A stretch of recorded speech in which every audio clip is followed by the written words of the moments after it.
अब भारतीय सुरक्षा एजेंसी इंटेलिजेंस ब्यूरो को नया नेतृत्व मिल गया है। केंद्र सरकार ने 1993 बैच के वरिष्ठ आईपीएस अधिकारी महेश दीक्षित को इंटेलिजेंस ब्यूरो का नया निर्देशक नियुक्त किया है। वे तपन डेका का स्थान लेंगे और आने वाले 2 वर्षों तक देश की सबसे महत्वपूर्ण घरेलू खुफिया एजेंसी की कप्तान संभालेंगे। जानेंगे महेश दीक्षित के बारे में, लेकिन इससे पहले उनकी जिम्मेदारी क्या थी और आगे उनकी चुनौतियां क्या होने वाली हैं, इसको लेकर भी हम बात करेंगे।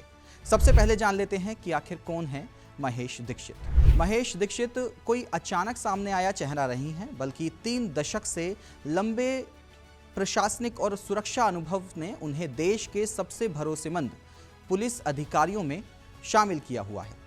1993 बैच के तेलंगाना कैडर के आईपीएस अधिकारी महेश दीक्षित, उनके बारे में ये दिलचस्प बात है कि उन्होंने शुरुआत में चिकित्सा यानी एमबीबीएस की पढ़ाई की थी, लेकिन बाद में भारतीय पुलिस सेवा को अपना करियर चुन लिया।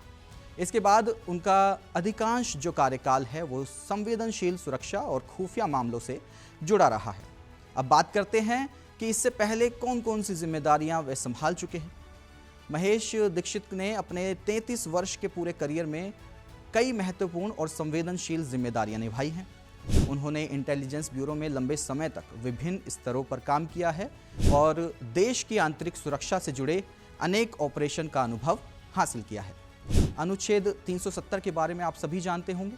इसे हटाए जाने के बाद जम्मू कश्मीर की सुरक्षा और खुफिया व्यवस्था से जुड़े महत्वपूर्ण दायित्व भी महेश दीक्षित ने संभाले हैं और यही वो अनुभव है जो उन्हें देश की सबसे बड़ी घरेलू खुफिया एजेंसी का नेतृत्व सौंपे जाने की वजह माना जा रहा है।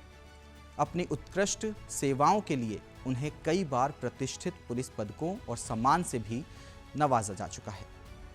महेश दीक्षित के सामने अब सबसे बड़ी चुनौतियां क्या होने वाली हैं, इससे पहले ये जान लेते हैं कि आखिर आईबी करता क्या है। आईबी यानी इंटेलिजेंस ब्यूरो भारत की आंतरिक सुरक्षा की पहली सुरक्षा रेखा माना जाता है। इसका काम केवल जानकारी जुटाना नहीं होता, बल्कि उन खतरों की समय रहते पहचान करना भी है जो देश की सुरक्षा को प्रभावित कर सकते हैं। आतंकवादी संगठन, कट्टरपंथी नेटवर्क, जासूसी गतिविधियां, साइबर हमले और संवेदनशील क्षेत्रों की सुरक्षा के साथ साथ काउंटर इंटेलिजेंस जैसे विषय आईबी के दायरे में आते हैं। यही एजेंसी केंद्र सरकार और गृह मंत्रालय को अपनी समय समय पर महत्वपूर्ण खुफिया इनपुट उपलब्ध कराती रहती है। अब बात करते हैं महेश दीक्षित के सामने आने वाली बड़ी चुनौतियों के बारे में। आज भारत की सुरक्षा चुनौतियां पहले से कहीं ज़्यादा जटिल हो चुकी हैं।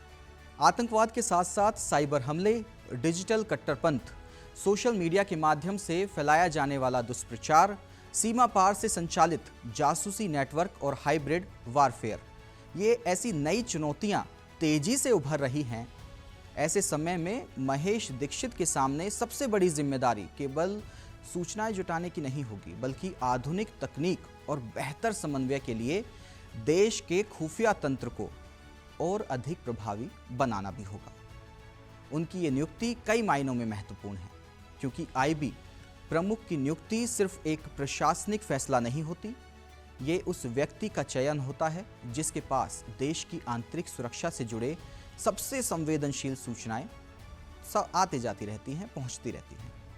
कई बार किसी बड़े आतंकी हमले को रोकने के लिए जासूसी नेटवर्क का पर्दाफाश करने तक की ये पूरी जो प्रक्रिया समय पर मिले, ये खुफिया इनपुट पर निर्भर करती है। इसीलिए महेश दीक्षित की नियुक्ति को राष्ट्रीय सुरक्षा तंत्र में एक महत्वपूर्ण बदलाव माना जा रहा है और आने वाले समय में उनके नेतृत्व में इंटेलिजेंस ब्यूरो किस तरह से नई चुनौतियों का सामना करता है और देश की सुरक्षा में अपना योगदान देता है, ये पूरा मामला इस पूरे सुरक्षा तंत्र की नज़र पर रहेगा।